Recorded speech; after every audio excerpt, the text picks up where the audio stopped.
Good morning, students. Today we'll start the fifth chapter, that is Introduction to Euclid's Geometry. See, the word geometry has been derived from the Greek word geo meaning earth and metri meaning measure. The geometry appears to have been originated from the need to measure the land.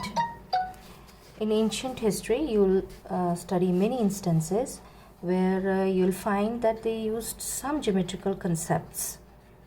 For example, जब आपने social studies में हड़प्पा मोहनजोदाड़ो की संस्कृति पढ़ी है, Indus valley, that was 3000 BC.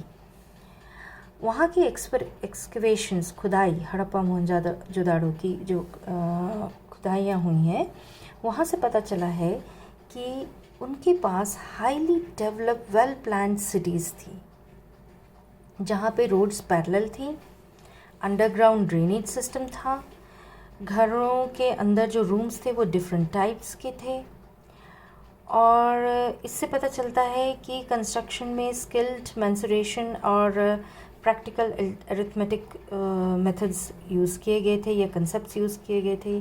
Also जो BRICS use किए गए थे इन कंस्ट्रक्शंस में, they were kiln fired and the ratio of length is to breadth is to thickness was fixed and it was 4:2:1. इस तरह अलग अलग सिविलाइजेशन से आप जब आप पढ़ेंगे तो आपको पता चलेगा कि उस वक्त कुछ ना कुछ ज्योमेट्रिकल कंसेप्ट्स यूज़ किए जाते थे. ग्रीस की जो सिविलाइजेशंस थी, वो Greeks, they were in the habit of finding reason behind the construction work. एक ग्रीक मैथमेटिशियन हुए हैं जिन्हें सबसे पहले क्रेडिट किया गया था प्रूफ देने का. थेल्स एक ग्रीक मैथमेटिशियन थे who is credited with giving the first known proof. He proved the statement that circle is bisected by the diameter. इन्हीं थेल्स के फेमस पीपल मीन्स स्टूडेंट रहे हैं पाइथागोरस थ्योरम आपने पहले भी पढ़ी हुई है. That was in 572 BC. इस तरह से कई साल तक ज्योमेट्री का यूज़ तो होता रहा, और 3000 BC में अलेक्जेंड्रिया में एक यूक्लिड करके टीचर थे, मैथमेटिशियन थे, जिन्होंने एक किताब लिखी एलिमेंट्स करके. उस बुक में उन्होंने कुछ स्टेटमेंट्स दिए जिन्हें हम कहते हैं basis of the modern geometry.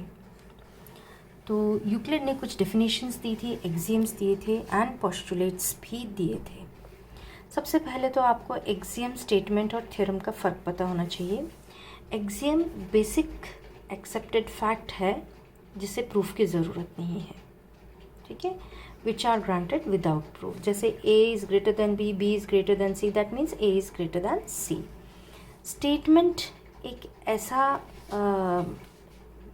Statement को कहना चाहिए जिसका which can be judged as true और फॉल्स. मतलब सेंटेंस ऐसा है स्टेटमेंट जो या तो ट्रू होगा या फॉल्स होगा, लेकिन दोनों नहीं हो सकता. इसी तरह थ्योरम एक ऐसा स्टेटमेंट है विच रिक्वायर्स प्रूफ, जैसे कि हमें प्रूफ करना पड़ेगा.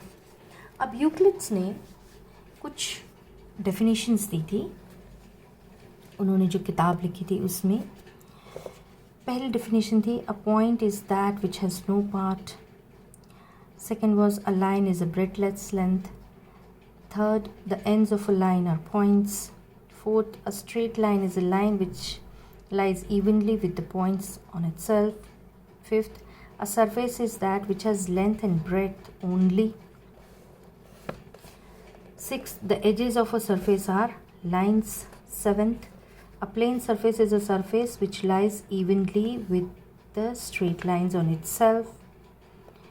Eighth, a plane angle is the inclination to one another of two lines in a plane which meet one another and do not lie in a straight line.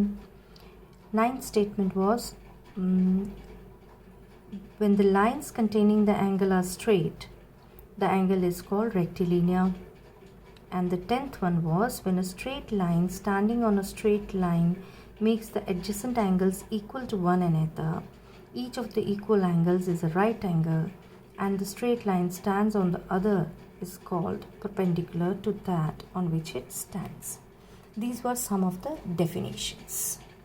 I hope आपको इतना समझ में आया होगा. Today you will just remember the difference between axioms, statements, theorems, and you will learn these Euclid's definitions also.